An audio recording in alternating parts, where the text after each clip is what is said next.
IBSന്റെ മറ്റൊരു വീഡിയോയിലേക്ക് സ്വാഗതം. 90,000 രൂപ മാസ ശമ്പളമായിട്ട് NICയിൽ AO നോട്ടിഫിക്കേഷൻ വന്നിട്ടുണ്ട്.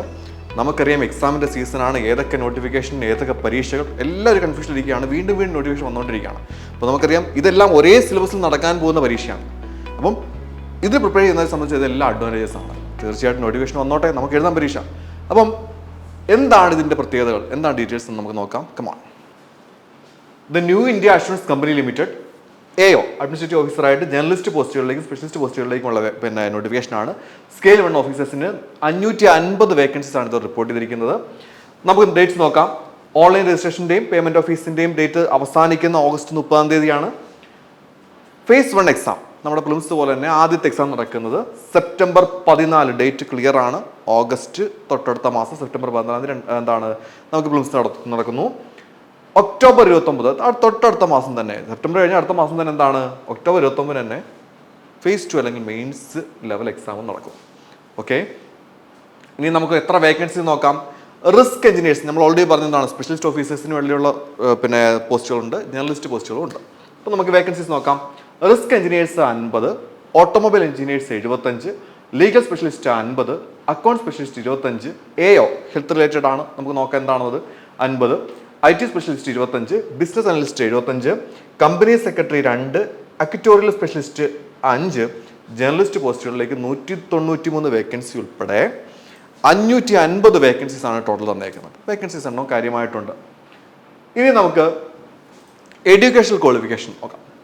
നമുക്കറിയാം ജേർണലിസ്റ്റ് പോസ്റ്റുകളിലേക്ക് ഇപ്പോൾ നമുക്ക് ബാങ്ക് എക്സാംസ് ആയാലും എൻട്രൻസ് എക്സാം ആയാലും ഏറ്റവും പ്രധാനമായിട്ട് നമ്മൾ പരിഗണിക്കുന്നത് എന്താണ്, ഒരു ഡിഗ്രി ഉണ്ടായിരിക്കണം എന്നേ ഉള്ളൂ. ഇവിടെയും അങ്ങനെ തന്നെ പറഞ്ഞിട്ടുള്ളൂ. എന്താണ് a candidate must possess the minimum qualification of a graduate അല്ലെങ്കിൽ post graduate in any discipline from a recognised university. ഒരു റെക്കഗ്നൈസ്ഡ് യൂണിവേഴ്സിറ്റിയിൽ നിന്നും ഏത് ഫീൽഡ് ഓഫ് സ്റ്റഡിയിൽ നിന്നും ഒരു ഗ്രാജുവേഷനോ പോസ്റ്റ് ഗ്രാജുവേഷനോ വേണം.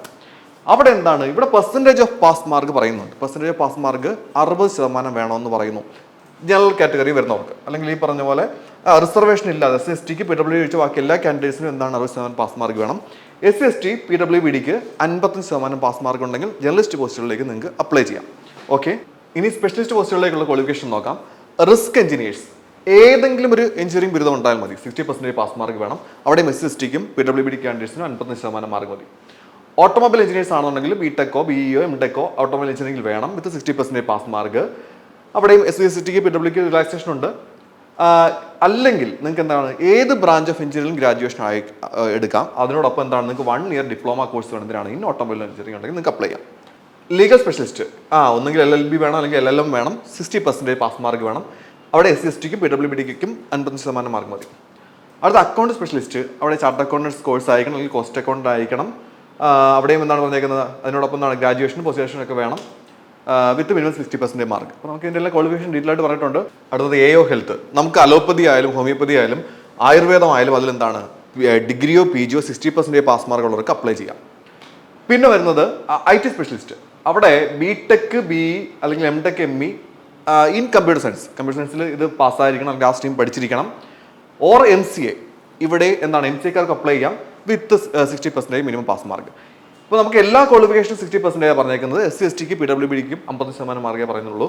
പിന്നെ ബിസിനസ് അനലിസ്റ്റ് അവിടെ നിന്നാണ് ബാച്ചലർ അല്ലെങ്കിൽ മാസ്റ്റർ ഡിഗ്രി വേണമെന്നാണ്, സ്റ്റാറ്റിക്സിലോ മാത്തമാറ്റിക്സിലോ ഒക്കെ വേണം, അതും 60% പറയുന്നുണ്ട്. പിന്നെ company secretary, associate company secretaryship അല്ലെങ്കിൽ fellow company secretaryship from ICSI എന്നാണ് പറഞ്ഞേക്കുന്നത്. അതിനോടൊപ്പം എന്താണ് ഗ്രാജുവേഷനും വേണം, 60% പാസ് മാർക്ക് വേണം. അടുത്ത ആക്ച്വൽ സ്പെഷ്യലിസ്റ്റ്, അവിടെ പറയുന്നത് ഒന്നെങ്കിൽ PG വേണം അല്ലെങ്കിൽ ഡിഗ്രി വേണം, 60% പാസ് മാർക്കാണ് ചോദിച്ചേക്കുന്നത്. പിന്നെ എന്താണ് 4 സബ്ജക്റ്റ് എന്താണ് ആക്ച്വൽ പേപ്പേഴ്സിലുണ്ട് പഠിച്ചിരിക്കണം എന്ന് പറയുന്നത് അതിനോടൊപ്പം തന്നെ. പിന്നെ ഏജ് പറഞ്ഞേക്കുന്നത് 21 വയസ്സ് മുതൽ 30 വയസ്സുള്ളവർക്ക് അപ്ലൈ ചെയ്യാൻ പറ്റും. റിലാക്സേഷൻ SC/STക്ക് 5 വർഷം, OBCക്ക് 3 വർഷം, PWDക്ക് 10 വർഷം, അങ്ങനെയാണ് റിലാക്സേഷൻ പറഞ്ഞേക്കുന്നത്. സെലക്ഷൻ പ്രൊസീജിയർ പ്രിലിംസ് എക്സാമിനേഷൻ വരുന്നത് ഇംഗ്ലീഷ് ലാംഗ്വേജ് 30 ചോദ്യങ്ങൾ 30 മാർക്ക് 20 മിനിറ്റ്. റീസണിംഗ് എബിലിറ്റി ആണെങ്കിൽ 35 ചോദ്യങ്ങൾ 35 മാർക്ക് 20 മിനിറ്റ്. QA 35 ചോദ്യങ്ങൾ 35 മാർക്ക് 20 മിനിറ്റ്. ടോട്ടൽ 100 ചോദ്യങ്ങൾ 100 മാർക്ക് 60 മിനിറ്റ് അല്ലെങ്കിൽ 1 മണിക്കൂർ. അപ്പോൾ നമ്മുടെ സാധാരണ പ്രിലിംസിൻ്റെ പാറ്റേൺ തന്നെയാണ് തന്നേക്കുന്നത്. ഇനി ജേർണലിസ്റ്റ് പോസ്റ്റുകളിലേക്കുള്ള മെയിൻസിൻ്റെ പാറ്റേൺ നോക്കുക. ടെസ്റ്റ് ഓഫ് റീസണിംഗ് 50 ചോദ്യങ്ങൾ 50 mark 40 minute. Test of English language 50 ചോദ്യങ്ങൾ 50 മാർക്ക് 40 മിനിറ്റ്. ജനറൽ അവയർനെസ് 50 ചോദ്യങ്ങൾ 50 മാർക്ക് 30 മിനിറ്റ്. ക്വാണ്ടിറ്റി ആപ്റ്റിറ്റ്യൂഡ് 50 ചോദ്യങ്ങൾ 50 മാർക്ക് 40 മിനിറ്റ്. അങ്ങനെ 200 ചോദ്യങ്ങൾ 200 മാർക്ക് അങ്ങനെയാണ് പരീക്ഷ പോകുന്നത്. അപ്പം മെയിൻസ് എക്സാമിനേഷൻ്റെ പാറ്റേൺ നോക്കി.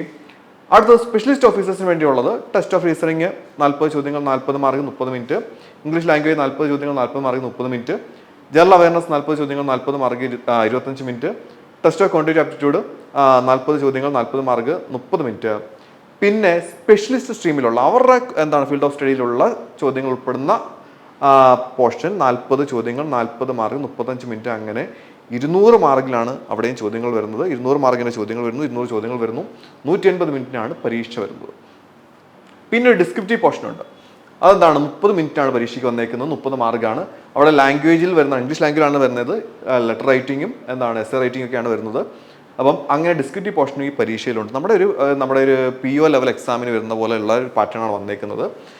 അവിടെ സ്പെഷ്യലിസ്റ്റ് ഓഫീസേഴ്സിന് മാത്രമാണ് ഒരു വ്യത്യാസം. അവർ ആ പാറ്റേണിൽ വന്നേക്കുന്നത് അവർ സ്പെഷ്യലിസ്റ്റ് ഫീൽഡ് ഓഫ് സ്റ്റഡിയിൽ വരുന്ന സബ്ജക്റ്റും ചോദിക്കുന്നുണ്ട്. അതിനുശേഷം ഷോർട്ട് ലിസ്റ്റ് ചെയ്യപ്പെടുന്ന കാൻഡിഡേറ്റ്സിന് ഇൻ്റർവ്യൂ പ്രൊസീജിയർ ഉണ്ട്. നമുക്കറിയാം സ്പെഷ്യലിസ്റ്റ് ഓഫീസറിനെ സംബന്ധിച്ച് അവരുടെ ഫീൽഡ് ഓഫ് സ്റ്റഡിയിൽ നിന്ന് കൂടുതൽ ചോദ്യങ്ങൾ വരാൻ സാധ്യതയുള്ള ഇൻ്റർവ്യൂ ആയിരിക്കും ഇത്. ജേർണലിസ്റ്റ് ഓഫീസേഴ്സിന് സാധാരണഗതിയിൽ നടക്കുന്ന ഇൻട്രസ്റ്റ് മേഖലയായിട്ട് ബന്ധപ്പെട്ട അപ്ഡേഷൻസ് ഒക്കെ പരിഗണിച്ചായിട്ടുള്ള അവർ ഇൻ്റർവ്യൂ വരുന്നത്. ഓക്കെ, അടുത്ത application fees. SC ST PW കാൻഡിഡേറ്റ്സിന് 100 രൂപയാണ് ആപ്ലിക്കേഷൻ ഫീസ് വന്നേക്കുന്നത്. ആൾ അതർ കാൻഡിഡേറ്റ്സിന് 880 രൂപയാണ് ആപ്ലിക്കേഷൻ ഫീസ് വന്നേക്കുന്നത്. പിന്നെ എക്സാം സെൻറ്റേഴ്സ്, ഇപ്പം നമുക്ക് ഫേസ് 1 അല്ലെങ്കിൽ പ്രിലിംസ് എക്സാമിന് വേണ്ടി കേരളത്തിൽ ആലപ്പുഴ, കണ്ണൂർ, എറണാകുളം, കൊല്ലം, കോട്ടയം, കോഴിക്കോട്, മലപ്പുറം, പാലക്കാട്, തിരുവനന്തപുരം, തൃശ്ശൂർ എല്ലാവർക്കും ആക്സസ് ചെയ്യാൻ പറ്റുന്ന സ്ഥലമാണ് വന്നേക്കുന്നത്. മെയിൻസ് അല്ലെങ്കിൽ ഫേസ് 2 എക്സാമിനേഷൻ നടക്കുന്നത് എറണാകുളത്ത് മാത്രമാണ്. ഇതാണ് നോട്ടിഫിക്കേഷൻ ഡീറ്റെയിൽസ്. നിങ്ങൾ കൺഫ്യൂഷൻ ആവരുത്, ഒരുപാട് നോട്ടിഫിക്കേഷൻസ് വരുന്നുണ്ട്. ചില നോട്ടിഫിക്കേഷൻ റണ്ണിങ്ങിലാണ്. SBPയുടെ പ്രിൻസ് കഴിഞ്ഞു, IBPSൻ്റെ ഈ വീക്ക് തന്നെ തുടങ്ങാനിരിക്കുകയാണ്. അപ്പോൾ നമുക്ക് കൃത്യമായ ഒരു ചിട്ടയോടുകൂടി ഒരു പഠനം ആവശ്യമാണ്. അങ്ങനെ ഒരുപാട് ഒരു സെലക്ഷൻ ഇല്ല, നിങ്ങൾ പഠിക്കാനും പോകരുത്. അപ്പോൾ കൃത്യമായിട്ട് നിങ്ങൾ ടോപ്പിക് പ്ലാൻ ചെയ്യുക. എല്ലാം ഒരേ സിലബസ് ആണ്, അതാണ് നമുക്ക് വരുന്ന ഏറ്റവും വലിയ അഡ്വാൻറ്റേജ്.